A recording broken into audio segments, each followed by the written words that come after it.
తిరిగి బీసీ న్యూస్కి స్వాగతం. కూటమి ప్రభుత్వ 2.5 ఏళ్ల పాలనలో అభివృద్ధి శూన్యమని కేవలం పబ్లిసిటీ ఈవెంట్ మేనేజ్మెంట్ అబద్దాల ప్రచారం రెడ్ బుక్ రాజ్యాంగంతోనే కాలయాపన చేస్తుందని వైసీపీ పశ్చిమ గోదావరి జిల్లా రీజనల్ కోఆర్డినేటర్ మాజీ మంత్రి గుడివాడ అమర్నాథ్ ధ్వజమెత్తారు.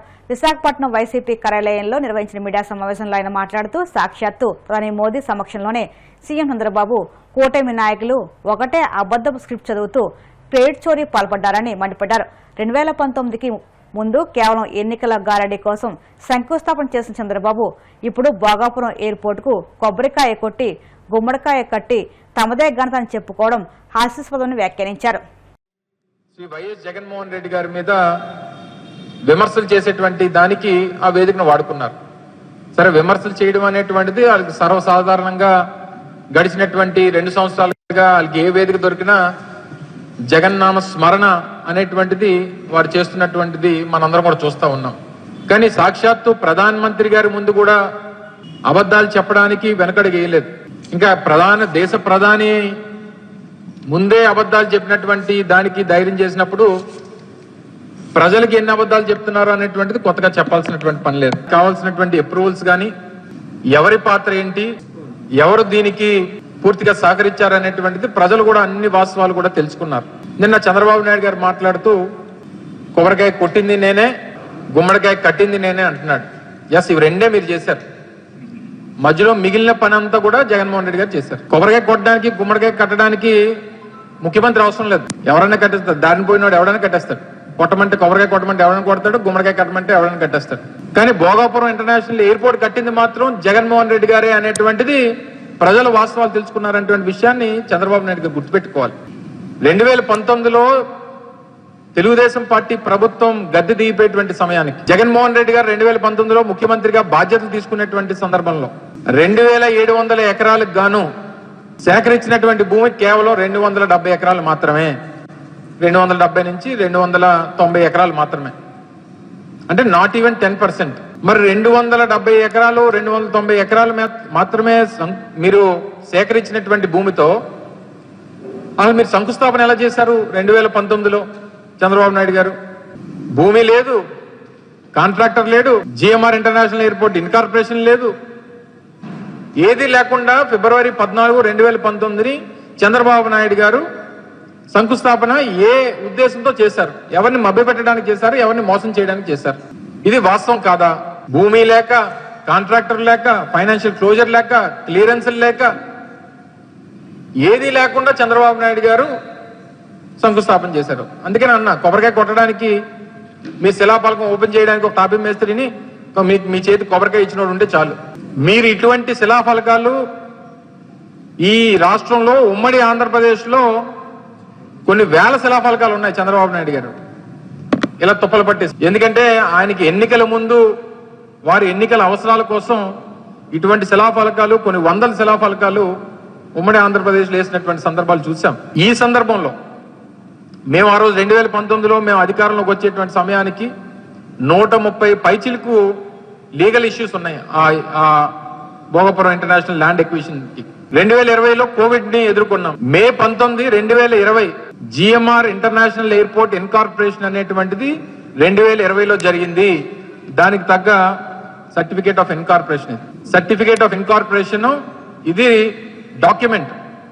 మీలా వేగ్గా ఏది పడితే అది మాట్లాడి మీరు చేయకపోయినా మేమే చేసామనేటువంటి ఆ క్రెడిట్ తీసుకునేటువంటి ఉద్దేశాలు మీలా మాకు లేవు. ఇది 2020 మే నెలలో ఇన్కార్పొరేషన్ అయినటువంటి జిఎంఆర్ సంబంధించినటువంటి సర్టిఫికేట్ ఆఫ్ ఇన్కార్పొరేషన్. 2023 మేము శంకుస్థాపన చేసేటువంటి సమయానికి పూర్తిగా 2700 ఎకరాలు భూమిని సేకరించి దానికి దాదాపు 500 కోట్ల రూపాయలు ఎక్విజిషన్ కి ఖర్చు పెట్టి 4 గ్రామాలు రీహాబిటేట్ చేయాల్సినటువంటి పరిస్థితి వస్తే 4 గ్రామాలని రీహాబిటేట్ చేసి స్ట్రక్చరల్ కాంపన్సేషన్ ప్రతి ఇంటికి దాదాపు 10 లక్షల రూపాయలు ఇవ్వాలనంటే 10 లక్షల రూపాయలు స్ట్రక్చరల్ కాంపన్సేషన్ ఇచ్చి రీహాబిటేట్ చేసినటువంటి ప్రాంతాల్లో కావాల్సినటువంటి ఇన్ఫ్రాస్ట్రక్చర్ కల్పించి దాదాపు 1000 కోట్ల రూపాయలు ల్యాండ్ ఎక్విజిషన్ కి R&R కి ఖర్చు పెట్టినటువంటి ఘనత జగన్మోహన్ రెడ్డి గారి ప్రభుత్వానికి. 2023 సమయానికి అసలు ఓవరాల్ గా జిఎంఆర్ ఇంటర్నేషనల్ ఎయిర్పోర్ట్ కి సంబంధించినటువంటి దాంట్లో ప్రభుత్వం తాలూకు ఈక్విటీ ఏంటి? ప్రభుత్వం తాలూకు ఈక్విటీ 2200 ఎకరాల భూమిని ఆ సంస్థకి ఇవ్వడం అనేటువంటిదే ప్రభుత్వం తాలూకు ఈక్విటీ. ఇది మనం వాళ్ళకి హ్యాండ్ ఓవర్ చేస్తే మిగిలినటువంటి కన్స్ట్రక్షన్ యాక్టివిటీ అంతా కూడా ఆ పెట్టుబడి అంతా కూడా ఆ సంస్థ పెట్టుకుంటది. ప్రయాణాలు ఏదైతే కమర్షియల్ యాక్టివిటీ స్టార్ట్ అయిన తర్వాత ప్రయాణానికి ఒక ప్రయాణికుడికి ఇంత అనేటువంటిది ప్రభుత్వానికి. ప్రాచీన సంస్కృతికి నిలమైన ఆంధ్రప్రదేశ్లో కాలక్రమేణా అంతరించిపోతున్న అరుదైన జానపద కళారూపాలను పునరుద్ధరించేందుకు ప్రయత్నాలు ముమ్మరమయ్యాయి. ఇందులో భాగంగానే ఏలూరు జిల్లా ద్వారకా తిరుమలలో అరుదైన మాదిగ మాస్టిన్ సాహస కళా ప్రదర్శన స్థానికులను పర్యాటకులను విశేషంగా ఆకట్టుకుంది. గోపాల నియోజకవర్గ జనసేన మహిళా నేత సిరిసేన ఫాతిమారాణి ఆధ్వర్యంలో ఏర్పాటు చేసిన ఈ సాహస ప్రదర్శనకు ముఖ్య అతిథిగా ప్రభుత్వ విప్ తాడేపల్లిగూడెం ఎమ్మెల్యే బొలిశెట్టి శ్రీనివాస్ హాజరయ్యారు. ప్రాణాలను సైతం పణంగా పెట్టి కళాకారులు చేసిన ఒళ్లు గగురుపొడిచే సాహసాలను చూసి ఆయన మంత్రముగ్ధులయ్యారు. ఇలాంటి ప్రాచీన జానపద కళారూపాలకు సాహస కళాకారులకు ప్రభుత్వ పరంగా తగిన ప్రోత్సాహం అందించి సంరక్షించుకోవాల్సిన బాధ్యత మనపై ఉందని బొలిశెట్టి వ్యాఖ్యానించారు. మాదిగ మాస్టర్లు వాళ్ళ కళలను ఇక్కడ తిలకించే అవకాశం కల్పించిన ఫాతిమా గారికి, వారి కుటుంబ సభ్యులకి, అదేవిధంగా జన సైనికులకి, వీర మహిళలకి, జనసేనకి, వివిధ పార్టీ నాయకులందరూ కూడా ఉదయపూర్వ నమస్కారం. ఈ మాదిగ మాస్టర్లు ఉన్నారనే విషయం కూడా సమాజానికి తెలియదు. మరి ఈరోజు చాలామంది నా ముందు తరం వాళ్ళు తెలిసేమో కానీ నేను కూడా ఎప్పుడు చూడలేదు. ఇది రియల్గా చూడటం ఇదే. వాళ్ళ జీవన పోరాటం అయితే నాకు చాలా బాధ కలిగించింది. వాళ్ళు బతకడం కోసం ఇంత కష్టపడాలా, 50 కేజీలు 100 కేజీలు రాళ్ళని మీద వేసుకుని రక్తాలు కారుతా మన మధ్యన మన నవ్వుతం కోసం మన ఆనందం కలగడం కోసం వాళ్ళ రక్తాన్ని చిందించాల్సిన అవసరం లేదు. ఖచ్చితంగా జిమ్నాస్టిక్స్ ఏవైతే ఉన్నాయో వాటికి ప్రోత్సహించాల్సిన అవసరం ఉంది. ఒలింపిక్స్ కూడా ఇలాంటి వాళ్ళు ఎంపిక చేయవలసిన అవసరం కూడా ఉందని నేను ఎందుకంటే వాళ్ళకి ప్రాక్టీస్ లేదు, ఎక్కడో మారుమూల ప్రాంతం, డబ్బు లేదు. ఒక అబ్బాయి ఉన్న డిగ్రీ చదవాలని డబ్బులు లేవన్నాడు. డిగ్రీ చదవడం జాయిన్ చేయడానికి ఇదే కష్టం పడాలనే బాధ నాకు చాలా బాధ కలిగించింది. నేను అయితే ఒక 20,000 రూపాయలు సాయం చేయగలిగాను. తప్పకుండా వాళ్ళు ఫోన్ చేయమని చెప్పాను ఫాతిమా గారికి. ఏమన్నా నా వంతు సహాయాన్ని ఆ కుటుంబాలకు ఎప్పుడు అందిస్తాను. ఇవాళ ఫ్రెండ్షిప్ డే సందర్భంగా వాళ్ళందరినీ కూడా నేను అడాప్ట్ చేసుకుంటాను. నా కాన్స్టిట్యున్సీ కాదు, ఇక్కడ మానవత్వం చూడవలసిన అవసరం, వాళ్ళు పడే కష్టాన్ని ప్రజలకు తెలియజేసిన అవసరం. అందుకు మీ అందరితో నేను చెప్తున్నా, ఇవాళ ఇదంతా కూడా పవన్ కళ్యాణ్ గారు, అదేవిధంగా చంద్రబాబు నాయుడు గారు, లోకేష్ గారు, నరేంద్ర మోడీ గారు కూడా తిరిగిస్తే ఇంకా బాగుంటుంది. కాబట్టి నేషనల్ మీడియాని అందరిని కూడా నేను రిక్వెస్ట్ చేస్తాను, మా ఫోటోలు ఏమి వేయద్దు, వాళ్ళని మాత్రం కొంచెం హైలైట్ చేసి వాళ్ళకి ప్రభుత్వం నుంచి ఏదైనా సహాయం అందేలాగా మనం అందరూ చూడాలని మీడియా మిత్రులు నేను మనస్ఫూర్తిగా కోరుకుంటున్నాను. అదేవిధంగా ఆగస్టు 15 హ్యాపీ ఇండిపెండెన్స్ డే అడ్వాన్స్గా ఇక్కడ చేయడం, మా కాన్స్టిట్యున్సీలో సంబంధించిన మిలిటరీ మాధవరం వాసుల్ని సన్మానం చేసే అదృష్టం నాకు కలగడం నేను చాలా గొప్పగా ఫీల్ అవుతున్నాను. ఎందుకంటే మిలిటరీ అంటే నాకు చాలా గౌరవం. వాళ్ళు ఎక్కడో -డిగ్రీలో ఉండి మన కోసం పోరాటం చేసి, మన కులం ఏంటో తెలియదు, వాళ్ళ కులం ఏంటో తెలియదు, భారతీయుల కోసం పోరాటం చేసి ప్రాణం త్యాగం చేసినటువంటి ఎంతోమంది వాళ్ళని నివాళులు అర్పించాలి. అదే కాకుండా తిరిగి సైన్యం నుంచి బయటకు వచ్చిన వ్యక్తులను ఇవాళ మనం సన్మానించుకోవడం అనేది మహాభాగ్యంగా భావిస్తూ ఈ 2 కార్యక్రమాలు కూడా చాలా మంచి కార్యక్రమాలు ఇక్కడ డిజైన్ చేసినందుకు మరొకసారి మరి ఫాతిమా గారిని, వారి యొక్క కుటుంబ సభ్యుల్ని, ఈ కార్యక్రమంలో పార్టిసిపేట్ చేసిన జన సైనికులకు, వీర మహిళలకి, మా సత్యనారాయణ గారికి, శ్రీనివాస్ గారికి, సత్య గారికి, ఇంకా ఇక్కడ లోకల్గా ఉన్నటువంటి పేర్లు పెద్దగా తెలియదు, ఏమనుకోవద్దు. ప్రతి ఒక్క జన సైనికుడికి, వీర మహిళలకు కూడా ఇలాంటి కార్యక్రమాన్ని ఎక్స్పోజ్ చేయాలి. మన నాయకుడు ఆలోచన ఇదే. ఎక్కడో గిరిజనులు 40 మంది ఉన్నారంటే ఆ 40 మంది ఓట్ల కోసం అయితే అంత డబ్బు ఖర్చు పెట్టట్లే. 40 మంది ప్రాణాలు కాపాడటం కోసం మన నాయకుడు చూశాడు, అక్కడ రోడ్లు వేసాడు. అక్కడి నుంచి 10 నిమిషాలు హాస్పిటల్కి వచ్చి ఆడబిడ్డ పడే ఆవేదన, నిజంగా మరి గర్భం వచ్చే టైంలో, ప్రసవించే టైంలో పడే ప్రసవ వేదన తెలిసిన వ్యక్తిగా పవన్ కళ్యాణ్ గారు చేసిన మంచి పనులను ఆదర్శంగా తీసుకుని ఈ కార్యక్రమాలన్నీ జరుగుతున్నాయి. తప్పకుండా ఎవరైతే ఈ మాదిగ మాస్టర్లు ఉన్నారో వీళ్ళందరికీ కూడా మేము ఆదరిస్తాం. తప్పకుండా ఇది మేము కూడా ప్రభుత్వం దృష్టిలో పెడతాం. అది మన నెహ్రూ గారు కాన్స్టిట్యున్సీ అంటే అది ఖచ్చితంగా ఆయనతో కూడా మాట్లాడతాం. వాళ్ళకి మనం ఏం చేయాలని కూడా చేద్దాం. కానీ మీడియా మిత్రులందరూ కూడా సహకరించమని కోరుతాం. Thank you.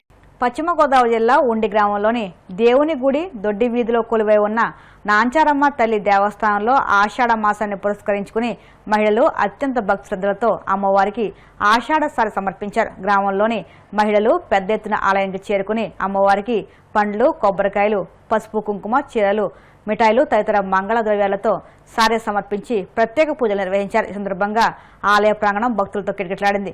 మహిళలు అమ్మవారికి మొక్కులు చెల్లించుకుని కుటుంబ సభ్యుల ఆరోగ్యాలు, ఐశ్వర్యం, సుఖశాంతులు కలగాలని ప్రార్థించారు. ఆలయ కమిటీ సభ్యులు భక్తులకు అవసరమైన ఏర్పాట్లు చేసి కార్యక్రమాన్ని విజయవంతంగా నిర్వహించారు. ఏలూరు జిల్లా భీమడోలు మండలం పోళ్ల శివారు సదాశివపురంలోని శ్రీ కనకదుర్గమ్మ అమ్మవారి ఆలయంలో 18వ వార్షికోత్సవ వేడుకలు సోమవారం ఘనంగా నిర్వహించారు.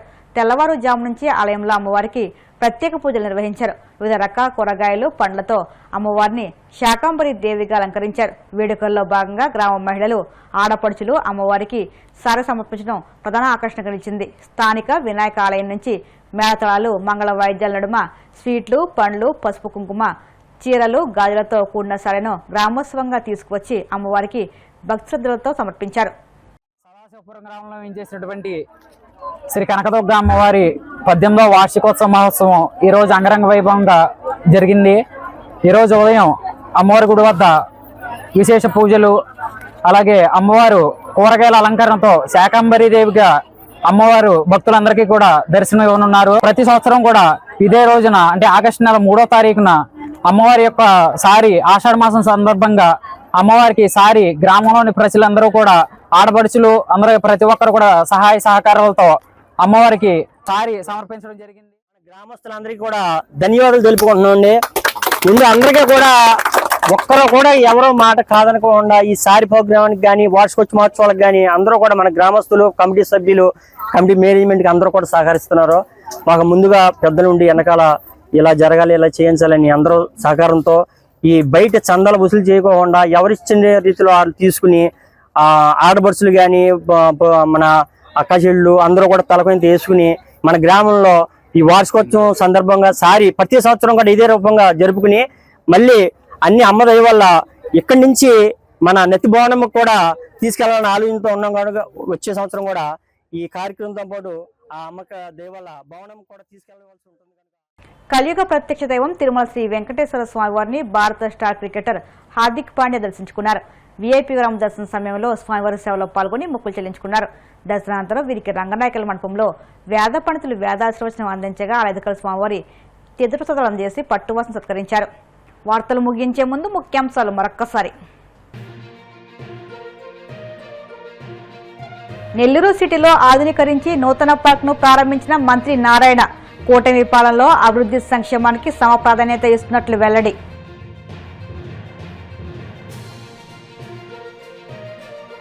భీమవరం నియోజకవర్గ టీడీపీ కార్యాలయంలో ప్రజా దర్బార్ కార్యక్రమం. ప్రజల నుంచి అర్జీలు స్వీకరించిన నియోజకవర్గ ఇన్ఛార్జ్ మాజీ ఎంపీ తోట సీతారాం లక్ష్మి.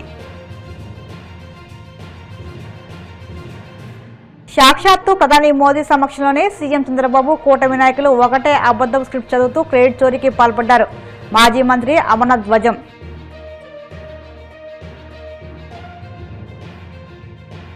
తిరుమల శ్రీవారిని దర్శించుకున్న భారత స్టార్ క్రికెటర్ హార్దిక్ పాండ్యా. ఆలయమర్యాదలతో స్వాగతం పలికిన అధికారులు. ఈ వార్తలు సమాప్తం. మరిన్ని వార్తల కోసం BCN digital YouTube channel, Facebook పేజీని ఫాలో అవ్వండి. అప్డేట్ వార్తల కోసం ప్లీజ్ సబ్స్క్రైబ్.